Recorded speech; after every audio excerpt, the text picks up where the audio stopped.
Krystal Younglove, the Indestructible Lady. I have been invited here this evening to be strange and indestructible at you. Pause for effect. Welcome to my crash course of my performance journey. Let's start from the beginning, shall we? I started my glamorous life at Bullard Talent School for Performing Arts. From kindergarten through 8th grade, every grade would put on an annual play. I was chosen to be an all-American cheerleader once. I was so excited, I screeched out all of my lines. Just the cutest. While Bullard Talent provided much of the knowledge surrounding stage arts, I'm going to go ahead and skip ahead to high school. This is me and my friend, Michaela. She introduced me to the art of fire dancing.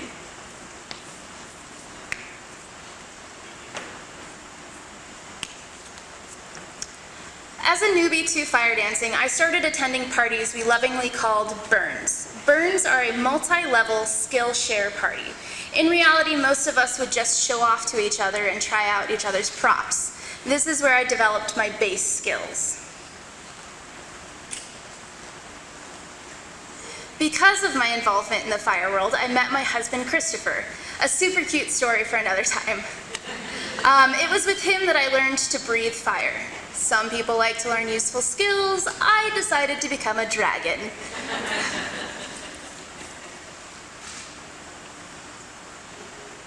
The great thing about attending burns was that the community that we developed, or family, I should say. These people have supported my path from the first day that I met them, and a lot of them taught me the tools that I needed to get started and to love my art.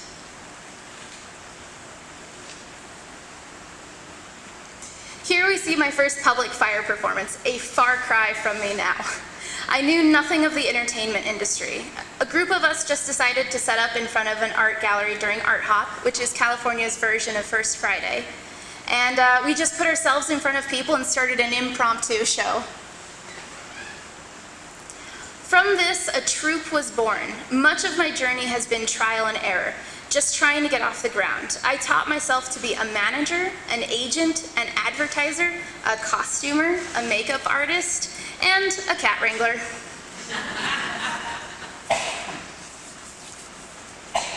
Fire dancers are a dime a dozen in California, and we're frequently being mistaken for each other.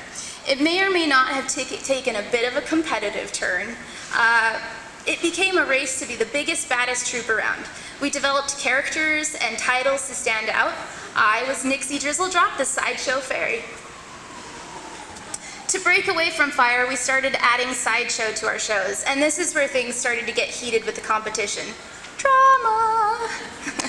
It was a race to the top, right? They started fire eating, I taught myself glass walking. I'll spare you the actual drama and skip ahead. Christopher and I decided to relocate to the East Coast for fresh opportunities. It was out here that I found studios to learn aerial artistry, which eventually led me to teaching it. I now teach aerial lyra.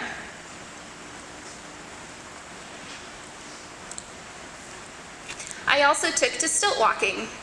I know some of you are thinking it. I get asked this all the time. Was it hard to learn? It's a two-part answer.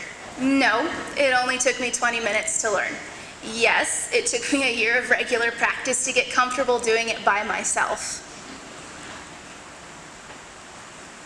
My resurgence as a performer didn't really start until about 3 years ago when I met someone a lot of you may know as York's parade lady, Mary. She took a chance on me, and from there I started to rebuild myself and my passion.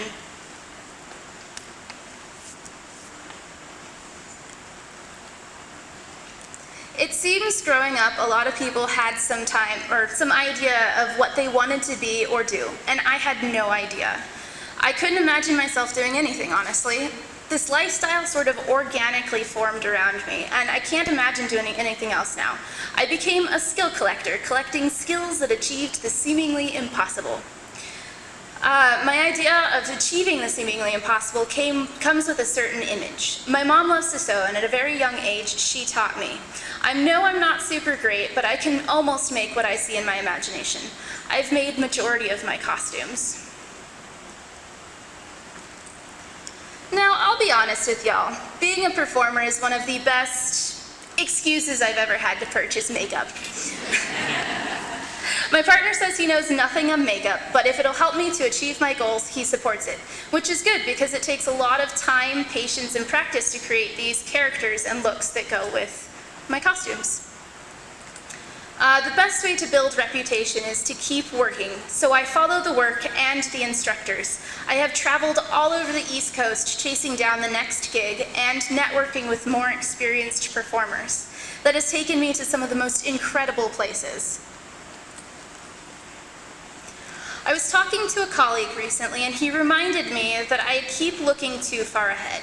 He reminded me that while I may not exactly be where I want to be right now, I need to take a step back and look at what I've accomplished.